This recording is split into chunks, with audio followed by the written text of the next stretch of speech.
I'm Amy, and I'm going to be guiding you on your learning today in this first video of our series. Over the past several months, many students have experienced increased exposure to stress, and many educators have themselves experienced a prolonged state of stress. It's been quite a ride, with a wide range of emotional experiences: fear, anxiety, overwhelm, and even anger or rage, but also, maybe, hope, growth, and bonding. While each of us has a unique story to tell about the past few months, every one of us has been touched by stress and change. At one point or another, we've all probably asked ourselves, what will today bring? What will tomorrow bring? What has this been like for my students, my colleagues? Is everyone okay? How will this experience affect me and my students in the long term? What will establishing a new normal be like? Am I ready for this, whatever it is?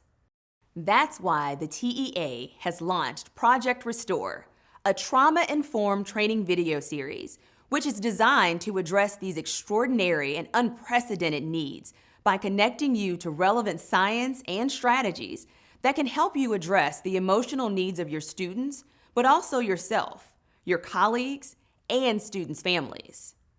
If you're joining us for the first time, please take a moment before you dive in to view the brief introductory video on our homepage. It'll give you a roadmap for what to expect from Project Restore's video series. Our first video is all about providing you with the foundational knowledge to understand trauma. Here, we will define trauma, identify how stress and trauma impact learning, recognize the indicators of trauma and stress in ourselves and others, and describe how educators play a role in building student resilience. Just a quick note before we dive into understanding trauma. Have a writing tool and some paper ready, as it might be helpful to take notes on the content being covered. Whenever you see this symbol, that is your invitation to do some individual written reflection.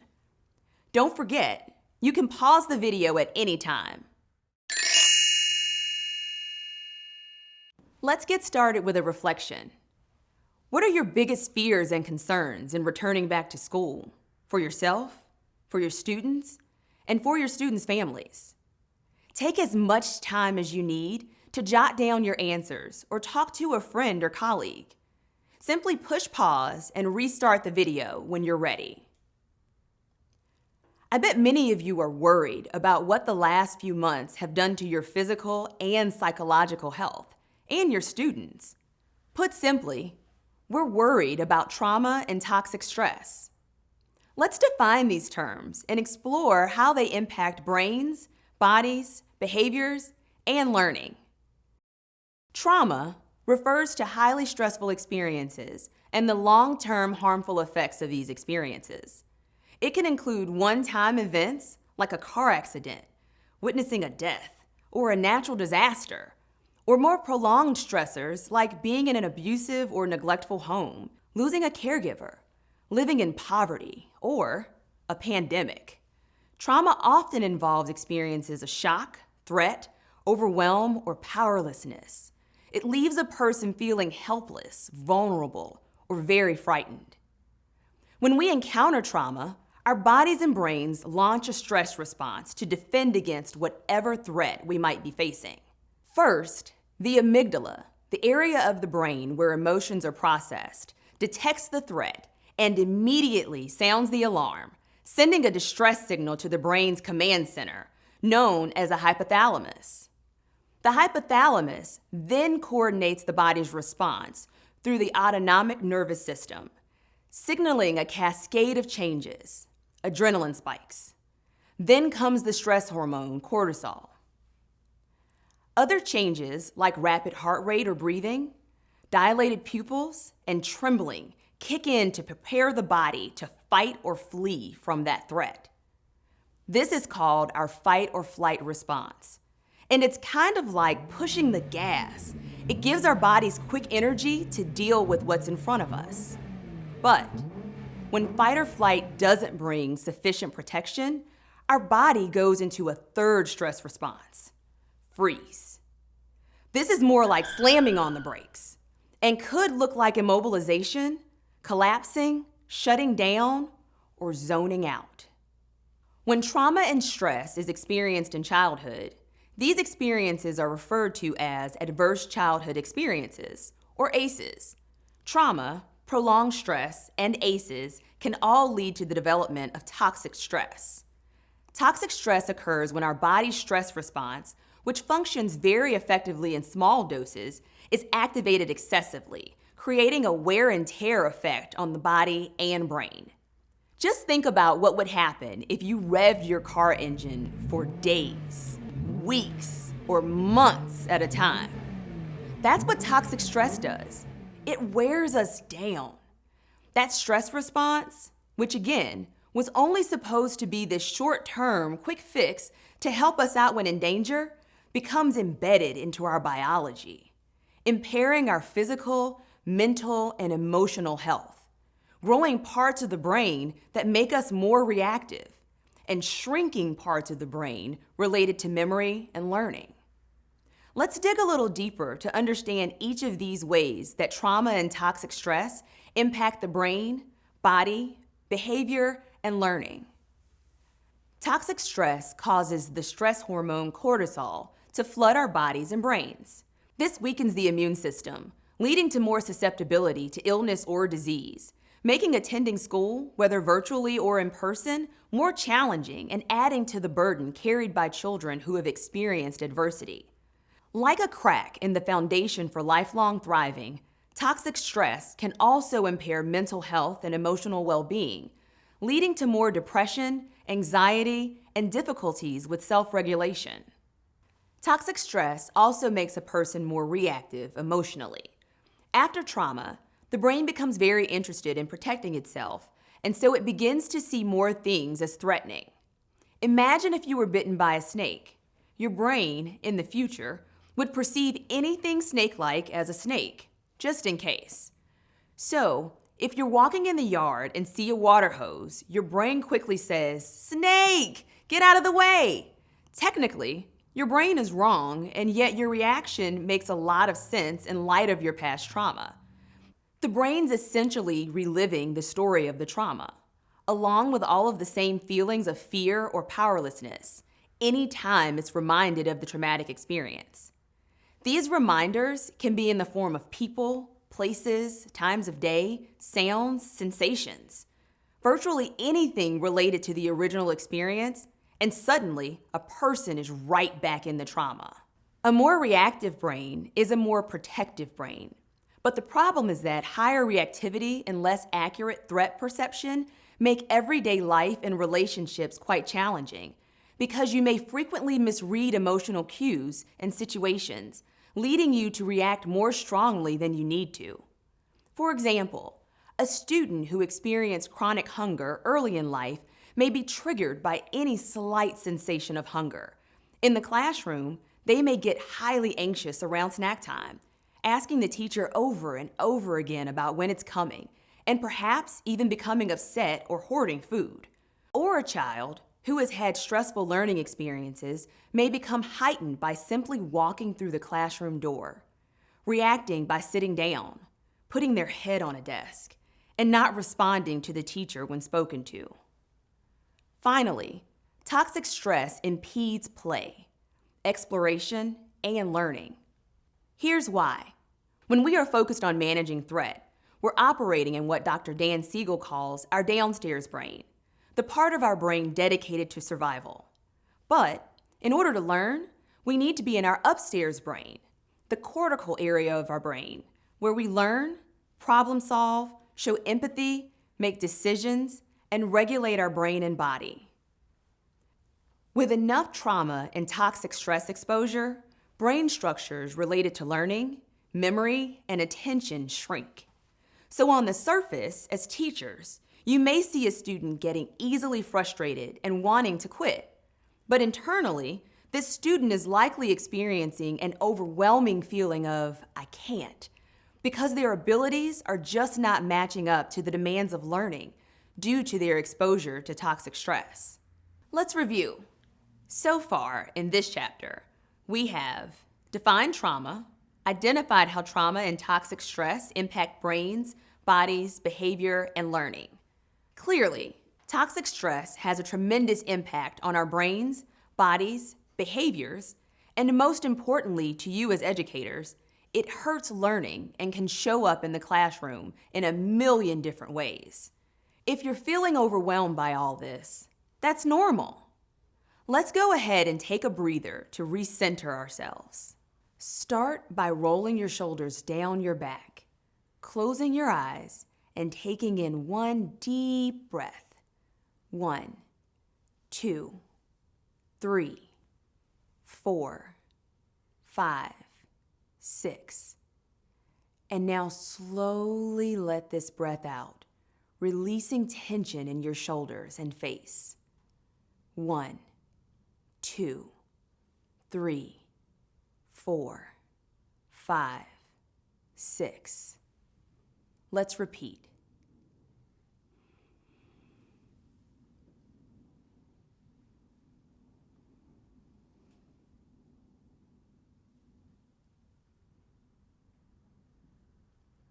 Now, when you're ready, gently open your eyes.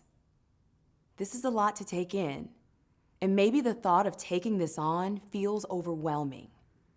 Stay with us. As this video series goes on, we'll help you break the content down even further so that you can feel confident in your ability to spot trauma and equipped with tools for how to address it. Keep watching.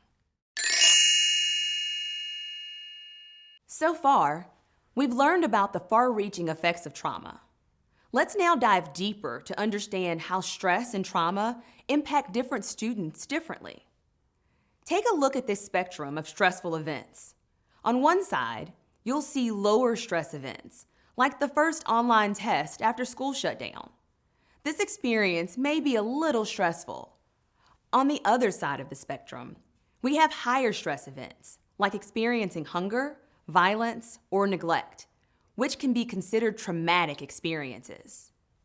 The more threatening the event or experience, the larger the body's stress response, and the more potential for harm. But here's why it's only a potential for harm. Even when a person experiences the exact same trauma or stressor, the harmful impact of trauma on the brain, body, and learning may be completely different. The key factor here is whether a person has had the opportunity to develop resilience or the capacity to bounce back, like a new rubber band, and recover after stress and trauma. Since resilience is such a critical factor as to whether or not stress and trauma will harm us, let's explore just how resilience develops. Resilience is shaped by 3 factors: a person's ability to tolerate stress, a person's access to protection during stress, and the opportunities a person has to recover after stress. Let's talk about these factors so that we can better understand the impact that the stress of COVID-19 might have had on our students and even ourselves. First, the ability to cope with stress, also known as stress tolerance. Every person has a unique tolerance for stressful or traumatic events based on their early experiences, genetics, age, and other factors. Young children are not yet ready to tolerate large doses of stress simply because their age and maturity. Basically, they haven't yet developed the self-regulation capabilities to do so. But even older children or adults may also have low stress tolerance if they've experienced excessive toxic stress, because of the way stress hurts our brains and bodies. Paradoxically, experiencing a lot of stress makes us more sensitive to, not more tolerant of, stress. Now, for the second factor, access to protection, someone or somewhere to go to find comfort or safety versus being alone and powerless during difficult experiences. This could be a safe place to run to, a positive relationship with a nurturing caregiver, or, very often, a caring educator, like you. Every person has different opportunities for and experiences with this kind of protection and shelter. Finally, the third factor, the opportunity to recover from stress. We bounce back from the stressful experiences more readily when we can let go of stress through physical movement, creative expression, or emotional releases such as being held, crying, or talking with the support of caring friends, teachers, or caregivers. Now, let's take a look at this spectrum. The higher the stress tolerance, protection, and recovery opportunities a person has in the face of stress, the more likely they are to bounce back. On the other hand, if a person lacks stress tolerance, protection, and recovery opportunities, even seemingly small stressors, such as a test, may create significant stress. These two spectrums, when taken together, demonstrate that experiencing mild to moderate stressors when a person has high stress tolerance, high protection, and high recovery can actually be a positive thing, leading to the development of resilience, the top left quadrant. But when an extremely overwhelming event occurs, such as abuse, neglect, or the loss of a caregiver, without any protection or opportunity to recover, toxic stress is more likely to develop, with cascading impacts on physical health, mental well-being, and emotional health, which only further inhibit readiness to learn, explore, and develop. Since trauma impacts everyone differently, if you have 24 students and one teacher in a classroom, you can be absolutely sure of one thing. You'll have not just 24, but 25 different experiences of stress and trauma. And here's the important part, 25 different responses, including your own, to even the same exact stress and trauma. Let's start applying our new knowledge by considering the story of two students. You may want to take notes about what you notice as we review. The first student, 11-year-old Juan, was at home with his mom and two sisters throughout the lockdown. When the pandemic began, Juan's grandmother, who was usually a daily source of care and support, could not help, let alone see the family. Every day, Juan and his sisters logged into Zoom with teachers and spent afternoons playing in the backyard sunshine.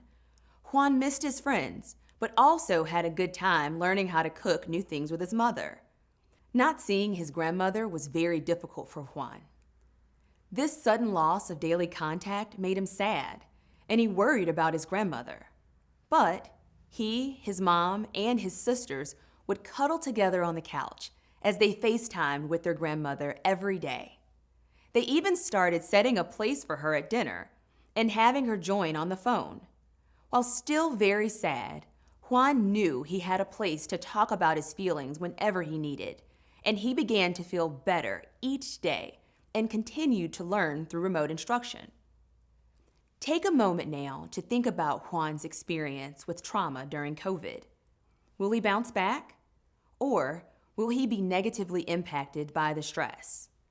To answer this, consider Juan's stress tolerance, protection, and recovery, rating each on a scale of 1 to 10, with 1 being low and 10 being high.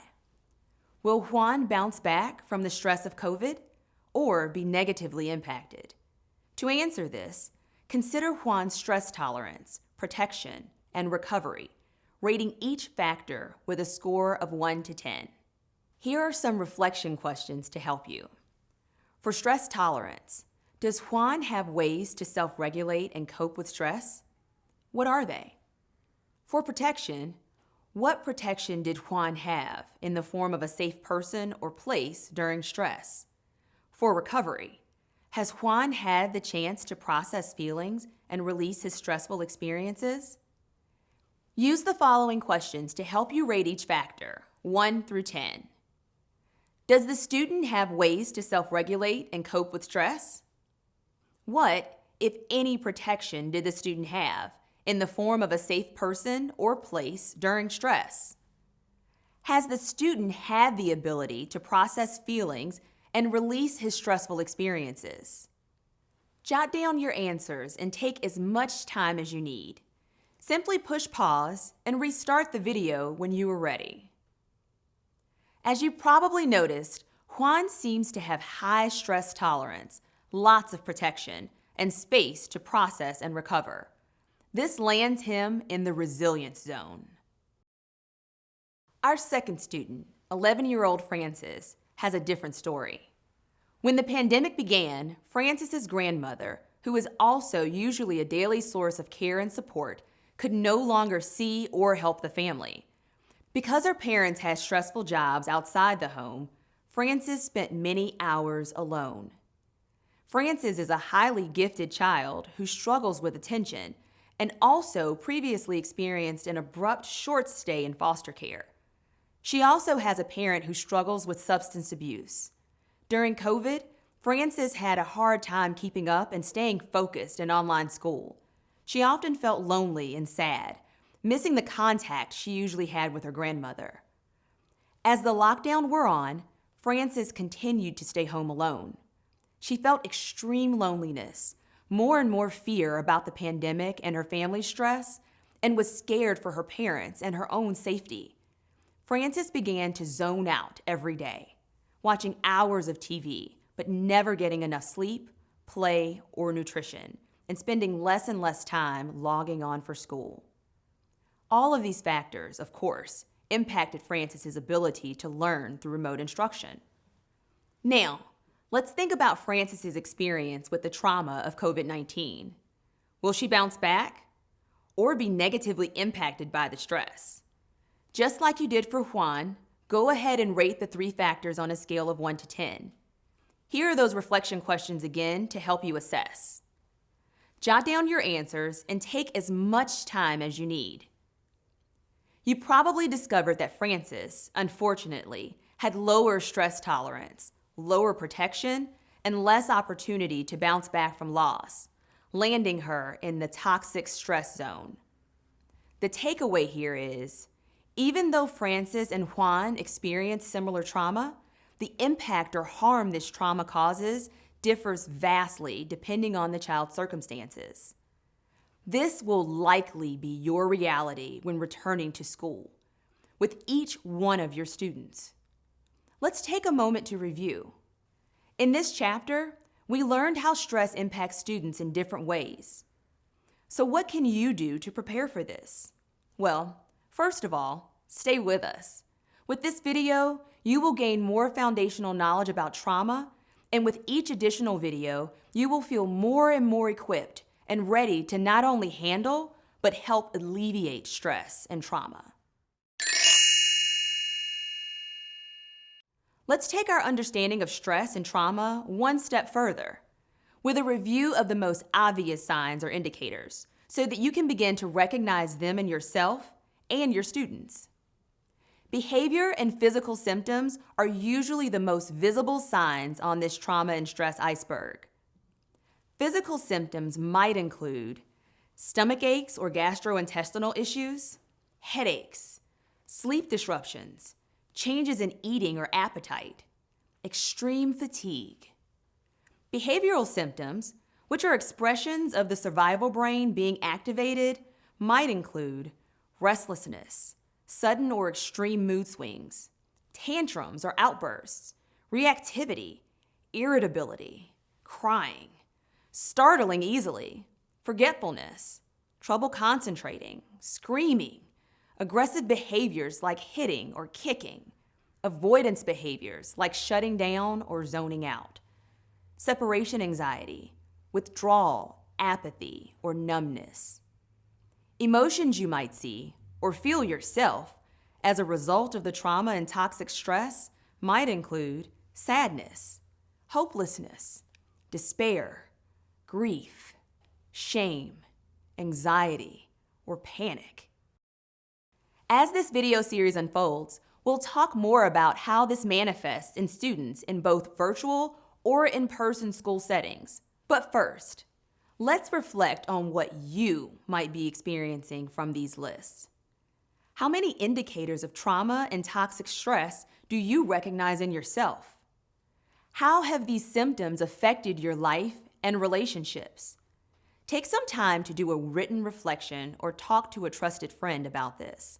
Simply push pause and restart the video when you are ready. Let's review. In this chapter, we learned about the physical, behavioral, and emotional indicators of trauma and stress, and explored which indicators of trauma and stress you've experienced. You might have realized from that reflection that you, your brain, and your student's brain have been through a lot. And that's on top of any stressors you were dealing with even before COVID. Given what we now know about the impact of toxic stress on the brain, this might lead you to wonder, how has my brain changed these past few months? How have my students' brains changed these past few months? Let's dig into our next and final chapter of this video, where we'll explore just how the brain changes in the face of new experiences.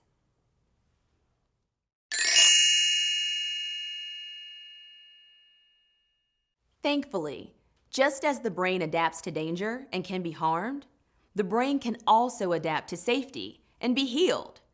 Many people think that the brain is formed in infancy or childhood, but then stops changing.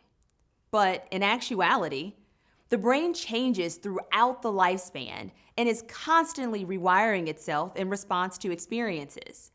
The brain's ability to change and adapt to experiences is called neuroplasticity. So while we may be worried about the damage that stress may have done to our and our students' brains over the last few months, an even more important question is, how do we want our brains to change in the coming months? How can we promote resilience and recovery?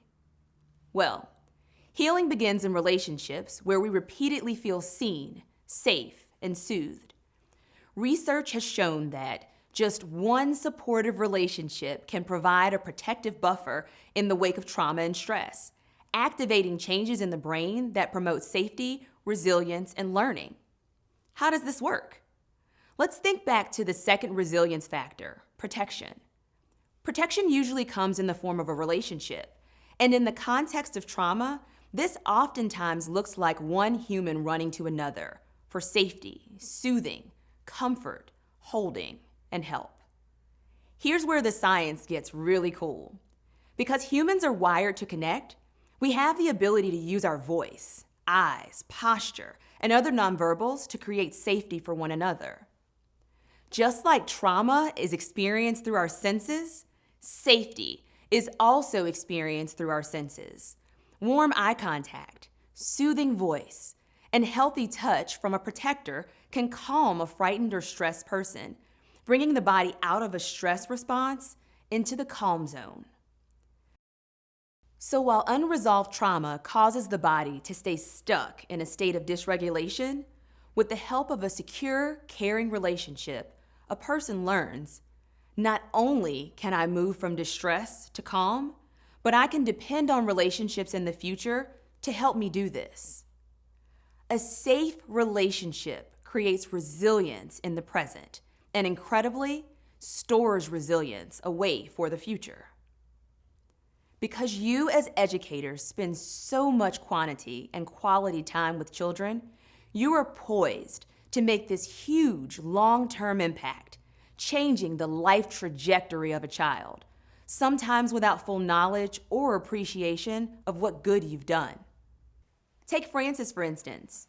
Imagine if she had built a special relationship with her reading teacher, Miss Chavez, prior to the pandemic. What if, as a result, Miss Chavez was able to check in daily with Frances throughout the pandemic? What if Miss Chavez's warm eye contact and soothing voice, even across a computer screen, brought comfort and calm when Frances was separated from her grandmother?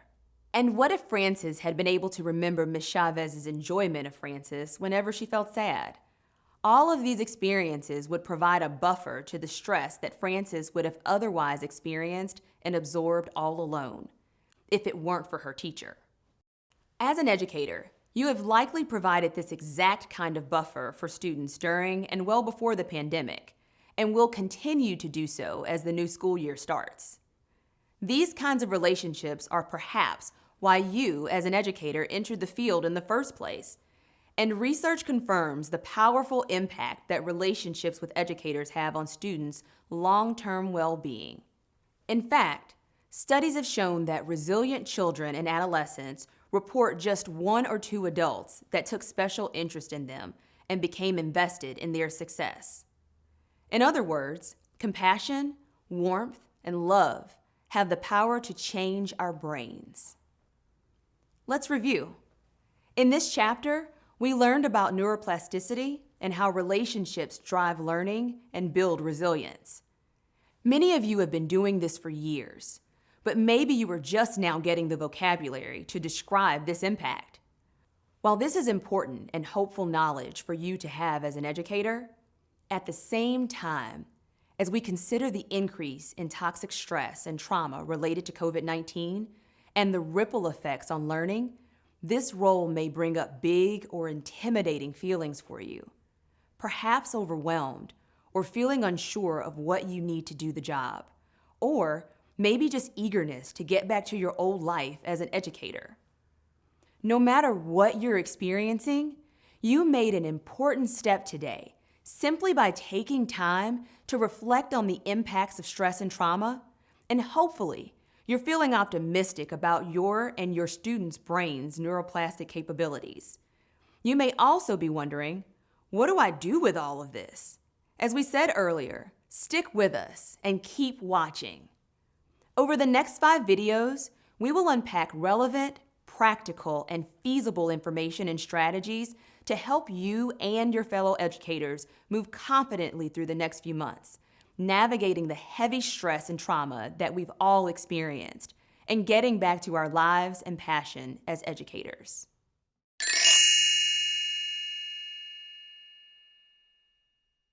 As we close out, let's review key concepts from this video. We learned that trauma and toxic stress can have long-term impacts on the brain and body if a person has low stress tolerance, low protection, and/or no opportunity to fully recover. We learned that trauma can impact learning, creating struggles with cognition, memory, and attention, to name a few. We also learned that the brain has the ability to change and adapt across the lifespan, and that this healing happens through safe and secure relationships. Our next video will give you the opportunity to reflect on the personal stress and trauma that you have experienced as an educator due to COVID-19, and to learn strategies for self-care. To close out, your action step is simple. Send a text message to one safe person in your life. Maybe it's a colleague, friend, partner, whoever, and tell them what you took away from this video. This could look like, "Hi Laura, doing a trauma course for work. I really think I've been more impacted than I realized by pandemic life. Now trying to figure out what to do with it all." Or, "Hey Mr. Oliver, I just learned about the science behind why teacher-student relationships are so powerful in changing lives. I realized that you were an excellent model of this for me during my first year as a teacher. Thank you." Reaching out like this is a way of practicing building resilience through relationships, and we will encourage this throughout this video series. Finally, before you leave us, go ahead and complete this check for understanding to solidify your learning today. We'll see you next time.